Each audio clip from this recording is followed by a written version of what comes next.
Drew Hayes, a name that became synonymous with the indie comics scene of the early 90s with his book Poison Elves. Although this was not the original title, the story of Lucifer Malachet began life as the magazine-sized I, Lucifer, which was published by Drew's own Mulehide Graphics. This book told the story of an ill-tempered elf that was old in human years but still very young in the eyes of his people. As either title attests, this book was anything but your run-of-the-mill fantasy epic. This was something so much more. The title was switched to Poison Elves with issue 8 so that people would stop thinking that the book was about Satan.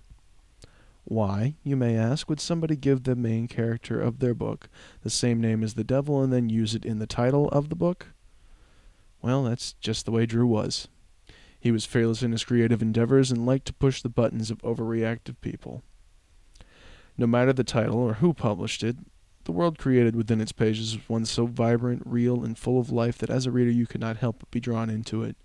It was consistently one of the best self-published titles to ever come out, and its sharp wit, dark humor, and smooth pacing kept readers coming back for more.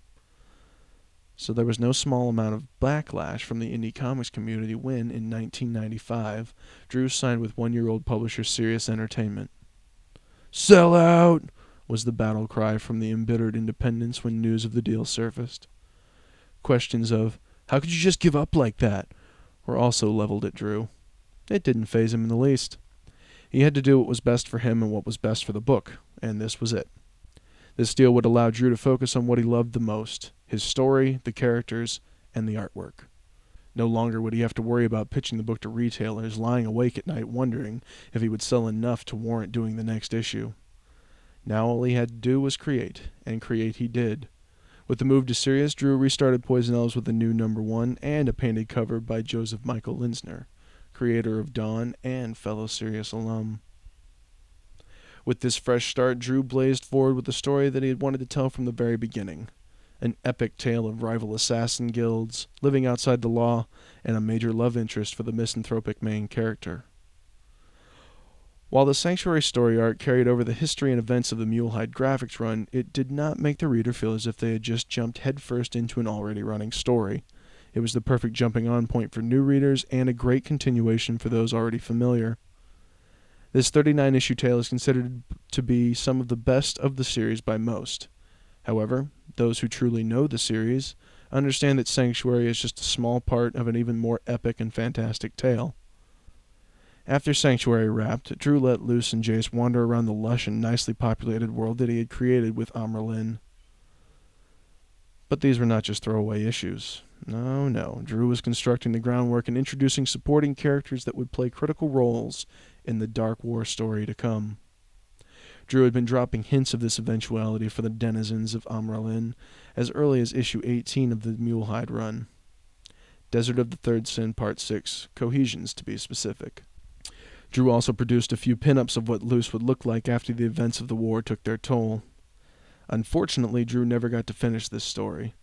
Just as he was getting the next chapter of Poison Elves started, he fell very ill.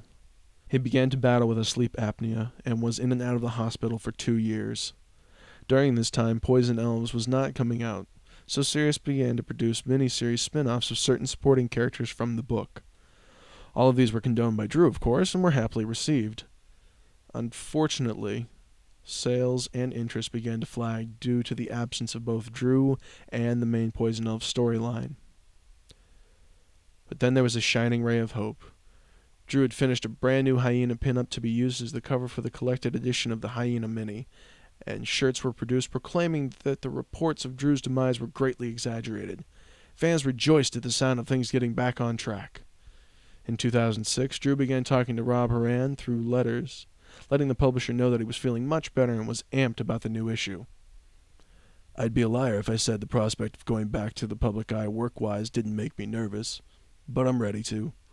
The biggest obstacle I see is recommitting to working every day, although I kind of already am. My health is good, my mind is unclouded by a little, and I'm actually pretty amped."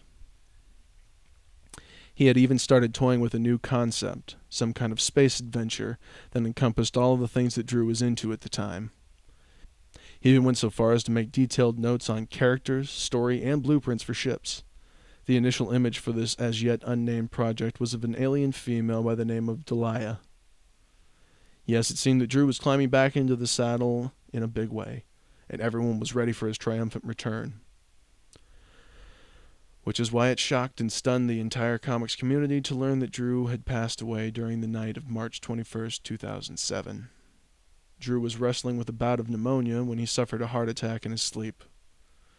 Drew was 37 years old and is survived by his mother Sharon and his daughter Mary. Poison Elves number 80 is the last issue of the series, capping it at an even 100. There are currently no plans to finish out the Dark War story arc. However, Rob Horan had this to say. Drew left extensive notes on the future of his saga.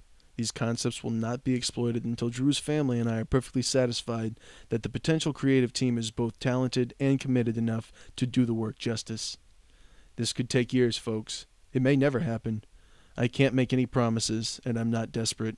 Any other approach would be shameful and an irresponsible waste of Drew's efforts. I just want to say thank you, Rob, for being such an amazing steward for Poison Elves. While there may be no plans to continue the story at this point, there are, however, plans to collect all of the starting notes sections from the entire run of the series. This is where Drew shared his life experiences with his readers. In the days before everyone from the age of 13 to 80 was yammering away bandwidth about their lives, Drew gave his readers a wide window into his personal life. Poison Elves may have been about an angst-ridden elf with a bad temper and an itchy trigger finger, but it was also about Drew. With the starting notes, you got to see the heart behind the epic tales. That's why loyal readers, most having never physically met Drew, felt as if they knew him. Drew's openness and candor made the reader feel as if he were having a personal conversation with just them. Very few people have the confidence and the strength of character to be so unflinching, especially when concerning themselves. Drew will be missed by many, many people, most of whom had never met him, but knew him just the same. The world of comics is a much sadder place with the loss of this incredibly talented, creative, and brilliant man. However, the comics landscape is a much brighter place because of the impact and influence of Drew and his triumph of a book, Poison Elves.